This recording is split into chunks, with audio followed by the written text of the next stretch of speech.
Hey guys, Wolfie here. This is part 3 of 3 for RWBY Volume 8, Chapter 11.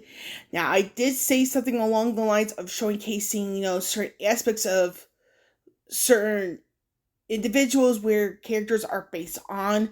So, we're looking at Nora, Ren, and Penny. They are based on certain characters, and the characters they're based on all have very interesting deaths. Now, I mentioned something about Twitter, about Nora being a possible death. The reply I was giving, Tyrion. However, we could all debunk that and say, if Nora does die in this volume, Tyrion will not have anything to do with it, because here for Nora, I'm going to have the links to certain of the websites here in the description below. Before I go any further, any opinion in this video is my opinion and my opinion only. You might have heard of the kitty, Sandy, in the background just now, so little FYI, but we're going to go into Nora and Thor, because Thor, the Norse God of Thunder, is the person who Nora Valkyrie is based on, so it's a bit of a supplemental information for part 2, so to speak. So with this, so I'm doing this a lot differently, because that way you guys actually have like something to go off on, and formulate your own opinions, that sort of thing. So this is Thor. Thor is the Norse God of Thunder. The Norse mythology is based in Scandinavia, for those wanting the demographics of like where that region is, which is like Sweden, Finland, Norway being notable countries. I want to say Denmark is part of Scandinavia, but I have to double check that, so don't quote me. Do not quote me on Denmark. Anyway, so we're going to get past all of this. So basically here it says, right here, you're going to read this a little bit above here. It says, Norse God of Thunder, the sky, and agriculture. He is a son of Odin, chief of the gods, and Odin's consort Jord, and husband of the fertility goddess Sif, who is the mother of his son Modi and Third, his other son Magni, all that stuff, that sort of thing. So, what we're going to be doing here is we're going to be looking at certain aspects here. So, here, it says here in this particular paragraph, I'm going to reduce the camera a little bit so you guys have an idea of what I'm reading here. So it says here, the majority of the tales featuring Thor, in fact, put him in a conflict with the giant, or with his nemesis, the Midgard serpent. This is a Jormungandr, the huge monster, a monstrous snake who coils and twists itself around the world. Like almost all the Norse gods, Thor is doomed to die at Ragnarok, the end of the world, and twilight of the gods, of the gods, but falls only after killing the great serpent with his powerful hammer, Mjolnir, dying to its poison, that sort of thing. And Thor's sons Magni and Modi survive Ragnarok along with a small number of other gods, and inherit with his hammer, which they use to restore order. So basically, for Nora, so here's the thing: when you look at like the snake whose poison kills Thor. Now, some people may see. Let me grab this real quick. So, with this particular paragraph below, some people may think Tyrion as the poison that kills Nora. Unfortunately, if you think of Tyrion, he is not a snake faunus. And a snake, if some people were to think of an opinion on that, is somebody you think you may be on your side, but they're not. And the person that kind of fits the snake a little bit better than Tyrion, in my personal opinion, is, believe it or not, Ironwood. Because if you think how Ironwood is, his mentality since Volume 1, is like he has a bit of a controlling nature, but it was super subtle in the earlier volumes. Now it's coming out in more apparent in Volumes 7 and 8 thus far.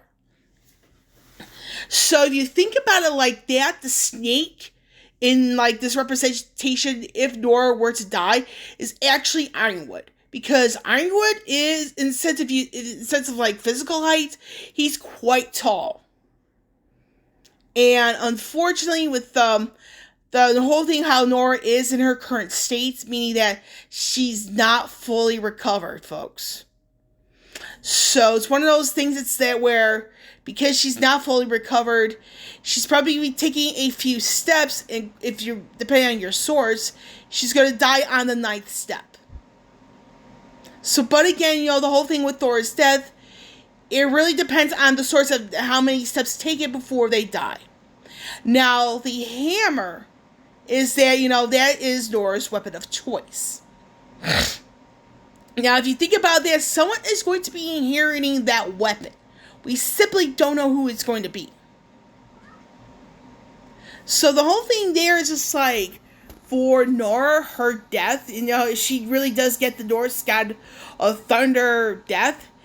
The snake, quote unquote, is actually Ironwood, because when RWBY, Blake, Weiss, Penny, and Nora were infiltrating, that building earlier on in the volume, when Nora did that strike with her thunder and absorbed that much thunder, the quote unquote poison it was the idea of Ironwood.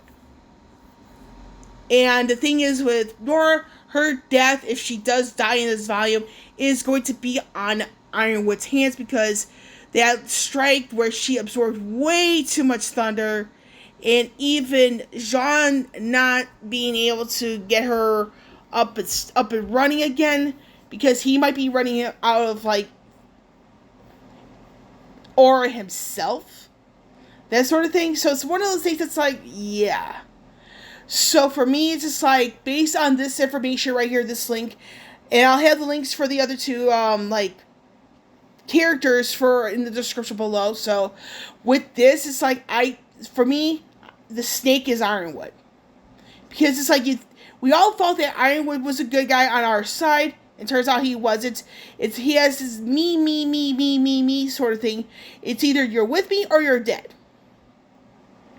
And it's looking at the behavior that Ironwood exhibited towards certain characters in Volume 7 and in Volume 8, it's becoming a little bit more apparent, in my opinion, that the snake is Ironwood, the electricity absorption that Nora sustained is the poison, and that's what's going to kill her. That's just how I feel on the matter. So what I'm going to be doing is I'm going to be pausing the video about 3 times. So this is going to be the first pause, because I do need to get to one of the other 2 character thingamajigs, and I'll be back. Okay, so I am back. Like I said, when it comes down to the articles that are related to the characters where RWBY characters are based on, they're all going to be in the description below. Just to reiterate, that way, we're all on the same page. So basically, the whole thing with Mulan, this is the character which Ren is based on. So we're going to skip some of this. So we're going to be skipping a lot of this. So we're talking about historical accuracy, this sort of thing. Now, the thing is with Mulan, the literature version, is that there is a lot of speculation as to whether or not Mulan actually existed in real life. Now, some people say she did, some people say she didn't. And if I had for me, it's something I really can't answer, because I'm not a historian. I don't do that sort of thing for a living. So it's one of those things, I am the worst person to ask that type of question. But with that being said, is that with some versions of the literature version of Mulan, it's like, we don't know, like, certain aspects of how she died. Because it's like, so it's just so complicated for me to try to explain. Now, you have to look at it like this. So here is, according to this is the article. Like I said, I'll have everything in the description below, sent a link, so you guys get to see what I'm seeing. So it says here there is an anthology from the 12th century known as the Ballad of Mulan. So this is like the first time this story was ever even out and about. It says, so you see here all this stuff here. So we're going to go into this. Let me see here. So you have all this stuff here.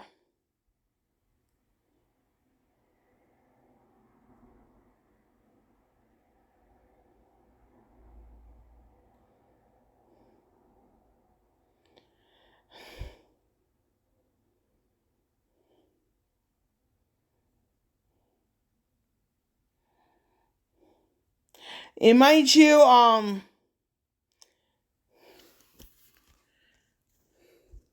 so mind you, it's like you get to see all this stuff right here. Now here. Now this is kind of like where people are referring to, Mulan's death in the literature version. So it's part from a 17th century novel, so it has all this stuff here, which was a marked departure. So in the novel version from around the 17th century, so it's like basically what I've been saying, and it's like Mulan would rather die than live a life underneath a ruler. So, like I said, the whole thing with Ren, between him, Nora, and Penny, he's probably gonna be the only one that survives out of the three. And the thing here, you notice this particular part in this particular article, someone would rather die than live a certain way, live underneath the rule of a certain person. Now, this actually is a more accurate description of Penny, because you notice the dialogue in chapter 11 specifically. Penny doesn't want to be under Ironwood's thumb anymore, as it appears.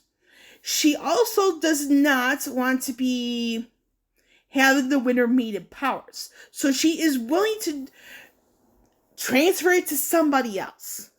Now the question comes down to is who's going to inherit the Winter powers should Penny die? And Nora could be the only way Nora survives. Is if, Penny takes the death meant for Ren. And the whole thing with Penny, how she is in chapter 11, volume 8, it's like, you pretty much want to take a good look at this quote, or this particular portion of this article. It says here, the character was later included in a popular 17th century novel about the Sui and early Tang dynasties, which was a marked departure from the poem. Here, Mulan, rather than live under a foreign ruler, meeting a tragic end. This emphasis on the ethnic portrayal of the character also came to the fore in portrayals of Mulan during China's Republican period. Driven by China's active moving picture industry and a growing nationalism, several film adaptations of the story were produced in the 1920s and 1930s. The most successful being 1939's Mulan joins the army made during the Japanese occupation of China, and this is World War II, FYI. So all this stuff right here. But, like I said, this particular part is you're looking at the first two sentences in this particular paragraph. This applies to Penny a lot more than Ren, based on what we know in Volume 8 thus far. However, Ren could still die in somebody else's place. And this is all despite the fact that Ren confessed his feelings to Nora right then and there in that chapter. Although Nora was like, I need some more time to work on myself, so to speak. So now I'm going to do a secondary pause. We're going to get into Pinocchio. I believe this is what Penny is based on, so I'll be right back. Okay, here I am. This is going to be the second pause. This is the Adventures of Pinocchio. So I'm going to do all this so you guys get to see here. If memory serves me correctly, I think this is what Penny is based off on. That sort of thing. There, like I said, the whole thing with the animated versions, it's similar and different to the literature versions at the same time. So this is Wikipedia. I usually don't go on Wikipedia to source anything, but this is the closest thing I was able to find regarding, okay, what on earth happened here? So for Pinocchio, for those of you who don't know what happened, it's like basically Pinocchio's like starts as a toy, and then he comes out to be a real boy in the end. So it's like death is like he kind of dies as one way, but comes back as something else. So it's one of those things. It's like, It's one of the more interesting stories in my personal opinion. So it's one of those things. It's kind of like a bittersweet like sort of thing with the ending, where it's like how that person dies, but comes back as something else. So it's one of those things. And like I said, this might be where Penny's based on. So the only way Penny does come back is if she becomes a full-fledged human being. But that remains to be seen, because earlier this video, I did point out like something from the other article on Mulan, and I do think that Penny is going to be getting the death intended for Ren. So it's going to be a combination, the Mulan, Pinocchio, quote unquote deaths, that I say that's in quotation marks because of Pinocchio. So the whole thing with Penny is that You're talking about a character in RWBY, they came back in Volume 7, and you think about Penny's, like, she's going to be, the way we've known her, as, like, a robot/android, she's probably going to be dying like that, but she's probably going to come back at some point as a human being. And it makes things a little bit more interesting in overall spectrum, because, again, the whole thing with Ren, I feel he's going to be the only survivor between himself, Nora, and Penny. And the reason why I feel that way is going to be in the moment. I do have to pause this video one final time, so that way you guys get to see my home screen, quote unquote. So I'll be back. Okay, so I am back. So the whole thing here, just to do a bit of a reiteration of sorts, is that the whole thing with certain aspects like Thor, Mulan, and Pinocchio, again, with Mulan, if I really had an opinion on that, I say Mulan is 100% fiction, because if you look at, it's like, there's just simply not really a whole lot of evidence for me, like, to conclude Mulan was a real person. And it's just like, there's so many variations of the stories, it's like, I honestly don't know what to believe.